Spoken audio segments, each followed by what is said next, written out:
हमारा उद्देश्य किसी की धार्मिक भावनाओं को भड़काना नहीं, बल्कि भक्त समाज को सही राह दिखाना है।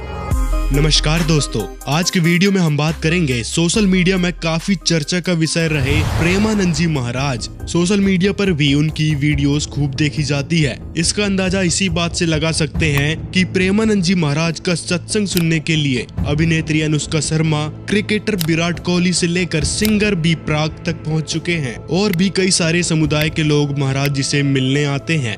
लोग बाबा की दिनचर्या ही नहीं, उनकी जीवन शैली और बीमारी को देखकर दंग रह जाते हैं। इसकी वजह है प्रेमानंद जी महाराज की दोनों किडनियां खराब हो जाना है।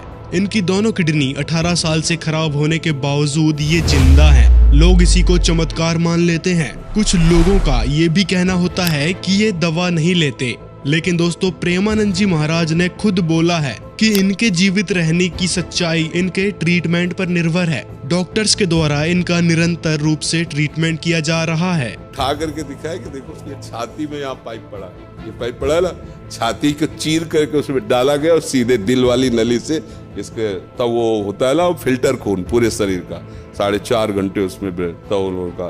दोस्तों पहले तो प्रेमानंद जी के इतिहास पर नजर डालते हैं। पहले महाराज जी शिव जी के पुजारी थे। 13 वर्ष की उम्र में परिवार को त्याग कर जंगल में पहुंच गए। भिक्षा मांगकर भोजन की व्यवस्था करते, फिर गंगा नदी के किनारे जाकर तपस्या करने लग जाते। ये परमात्मा की प्रेमी आत्मा थी। इनको भगवान प्राप्ति की चाह थी, जिसके कारण इन्होंने शिव जी की भक्ति के लिए तपस्या का रास्ता निकाला। लेकिन दोस्तों इन्होंने शास्त्र नहीं पढ़ा कि शास्त्र में तपस्या को वर्जित बताया है। इसके बारे में हम आगे बात करेंगे। फिर जब शिव जी की भक्ति और तपस्या से इनको लाभ नजर नहीं आया, साथ में इनकी किडनी ने भी जवाब दे दिया, तब महाराज जी वृंदावन आते हैं। इनको गौरांगी शरण जी मिलते हैं, जो कि वृंदावन में रहते थे। उन्होंने श्री कृष्ण जी और राधा जी की कहानियां सुनाई। तब से महाराज जी श्री कृष्ण जी और राधा जी के उपासक बन जाते हैं। इनका मानना है कि श्री राधा जी ही सर्वे सर्वा हैं, उनकी ही कृपा से सुख मिलेंगे। कुछ लोगों का कहना है कि प्रेमानंद जी साक्षात श्री कृष्ण के अवतार हैं। इनके दर्शन कर लिया तो मानो आपने श्री कृष्ण जी के दर्शन कर लिया। बाबा जी क्या करें, जैसे किसी को रोग है, किसी को दर्द है तो डॉक्टर के पास जाए, आशीर्वाद से नहीं ठीक होता। कुछ लोग इनके विचारों को सुनकर इनको महाज्ञानी मान लेते हैं। अब दोस्तों हम बात करेंगे इनकी भक्ति साधना के ऊपर, जो भक्ति ये कर रहे हैं और लोगों को इस भक्ति के लिए प्रेरित कर रहे हैं। उसके लिए हिंदू धर्म के पवित्र शास्त्र श्रीमद् भागवत गीता क्या कहती है, जो कि श्री कृष्ण भगवान के द्वारा ही बोली गई है।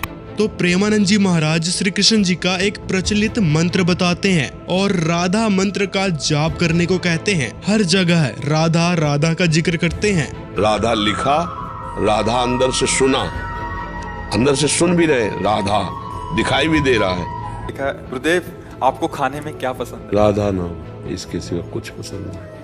महाराज जी जब एक बार राधा नाम लेने से पाप नाश हो जाता है तो बार बार राधा नाम क्यों जपना चाहिए? नाम रूपी खंबा गाड़ दो, राधा राधा राधा राधा राधा राधा, जबकि राधा कोई मंत्र ही नहीं है। सुनिए संत रामपाल जी महाराज इस राधा मंत्र के विषय में और राधा जी के विषय में क्या कहते हैं। अब एक किसी ने प्रश्न किया कृष्ण के पुजारी था, क्या आपका इष्ट देव कौन है? स्वरूप तन्यों का राधे, और फिर ने कहा श्री कृष्ण जी मेरा इष्ट है। अरे राजदेव है कृष्ण जी तेरा इष्ट होया, कमाल की बात कर रहे हैं, बिना अकल की बात। अब राधे श्री कृष्ण जी की वो थी प्रेमिका, और कोई मित्र उससे पहले उसकी प्रेमिका का नाम लेता जूत तोड़े न बाजेगा उनका, यारी तोड़े टूट लेगी उनकी। यानी वो कृष्ण जी की पूजा कर राजदेव श्रद्धा कर रहे, थरा गजब हो, ये था सर पैर है कोई। तो दोस्तों राधा मंत्र का जिक्र पवित्र गीता जी में भी दूर दूर तक नहीं है। ये तो मनमानी साधना है। जबकि पवित्र गीता जी, जो कि श्री कृष्ण भगवान ने ही बोली है, उसमें साफ साफ इस भक्ति के लिए मना किया गया है। श्री कृष्ण जी ने अन्य अविनाशी परमात्मा का जिक्र किया है। श्रीमद् भागवत गीता अध्याय 8 श्लोक 13 में कहा गया है, ओम इति एकाक्षरम ब्रह्म व्यवहारन माम अनुस्मरन यह प्रयाति तजम देहम सह याति परमाम गतिम। यानी ओम इस एक अक्षर रूप ब्रह्म को उच्चारण करता हुआ, मुझ निर्गुण ब्रह्म का चिंतन करता हुआ शरीर को त्याग कर जाता है, वह पुरुष परम गति को प्राप्त होता है। तो दोस्तों इस मंत्र से साफ स्पष्ट हो जाता है कि केवल ओम मंत्र के जाप से परम गति यानी मोक्ष मिलेगा, जो ब्रह्म की साधना तक सीमित है। और दोस्तों इस प्रकार के मनमाने मंत्र जाप करना और त्रिदेव ब्रह्मा, विष्णु और शिव जी की पूजा के विषय में पवित्र श्रीमद् भागवत गीता में स्पष्ट रूप से मना किया गया है। देखिए इसका प्रमाण। गीता अध्याय 7 श्लोक 12 से 15 में क्या कहा गया है कि रजगुण ब्रह्मा, सदगुण विष्णु, तमगुण शिव जी की भक्ति तक ही सर्व भक्त समुदाय सीमित है। वो लोग मुझ अविनाशी को नहीं जानते, क्योंकि त्रिगुणमयी मेरी माया यानी ब्रह्मा, विष्णु, महेश तक जो सीमित है, वो व्यक्ति समुदाय मनुष्यों में नीच दूषित कर्म करने वाले मूर्ख हैं। यानी त्रिदेव ब्रह्मा, विष्णु और शिव जी की भक्ति करने वाले भक्तों को गीता जी में ये शब्द कहे गए हैं कि ये मनुष्य में नीच दूषित कर्म करने वाले मूर्ख हैं। और सभी भक्त समाज जानता है कि श्री कृष्ण जी श्री विष्णु जी के अवतार हैं। जब विष्णु जी की भक्ति के विषय में गीता जी में मना किया गया है, तो इसका मतलब साफ है कि श्री कृष्ण जी की भक्ति करने से कोई लाभ नहीं मिलेगा। ये बात हम नहीं, पवित्र श्रीमद् भागवत गीता जी कह रही है। अब दोस्तों प्रेमानंद जी की पुरानी साधना की बात करते हैं। महाराज जी पहले शिव जी के उपासक थे और सुनी सुनाई जानकारी के आधार पर गंगा नदी के किनारे तप करते थे, जबकि तप के विषय में भी पवित्र गीता जी मना करती है। गीता अध्याय 17 श्लोक 19 जो तप मूर्ता पूर्वक हट से मन, वाणी और शरीर की पीड़ा के सहित अथवा दूसरे के अनिष्ट करने के लिए किया जाता है, वह तप तामस कहा गया है। इस श्लोक में गीता जी का ज्ञानदाता तप के लिए स्पष्ट रूप से मना कर रहा है। तप करने वाले को तामस की श्रेणी में रखा गया है। तो दोस्तों यदि आप पवित्र गीता जी को मानते हैं, तो प्रेमानंद जी महाराज की पहले की और इस वक्त की दोनों साधनाएं व्यर्थ हैं। गीता जी के अनुसार इन साधनाओं से साधक को कोई लाभ नहीं हो सकता है।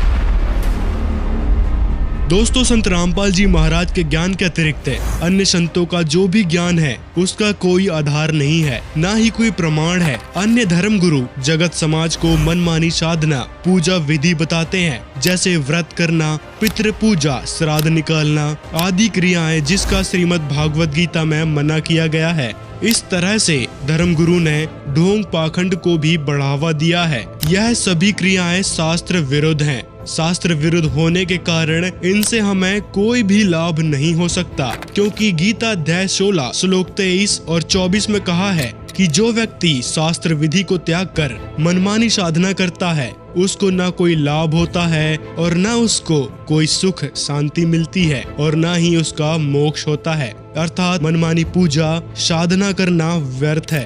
अन्य धर्मगुरु जो भी मंत्र जाप बताते हैं, जैसे हरे राम, राम राम, राधे राधे, कृष्णा कृष्णा, हरि ओम तत्सत, ओम नमः शिवाय, ओम भगवते वासुदेवाय, महामृत्युंजय मंत्र आदि हमारे पवित्र शास्त्रों में प्रमाणित ही नहीं है। ये सब शास्त्र विरुद्ध व मनमाने आचरण होने से व्यर्थ है, जिस कारण से हमें कोई लाभ, सुख, शांति प्राप्त नहीं हो सकती और न ही हमारा पूर्ण मोक्ष हो सकता है, बल्कि शास्त्रों में वर्णित आचरण न करके हम नरक में धकेले जाएंगे। शिक्षित समुदाय से प्रार्थना है कि वह स्वयं अपने सदग्रंथों को उठाकर देखें एवं सही गलत का आकलन करें। वर्तमान समय में पूर्ण गुरु तत्वदर्शी संत रामपाल जी महाराज ही हैं, जिनकी शरण में आने से ही मानव का कल्याण हो सकता है। पूरे विश्व से निवेदन है कि देर ना करके पूर्ण तत्वदर्शी संत रामपाल जी महाराज जी को समझें और उनसे नाम दीक्षा लेकर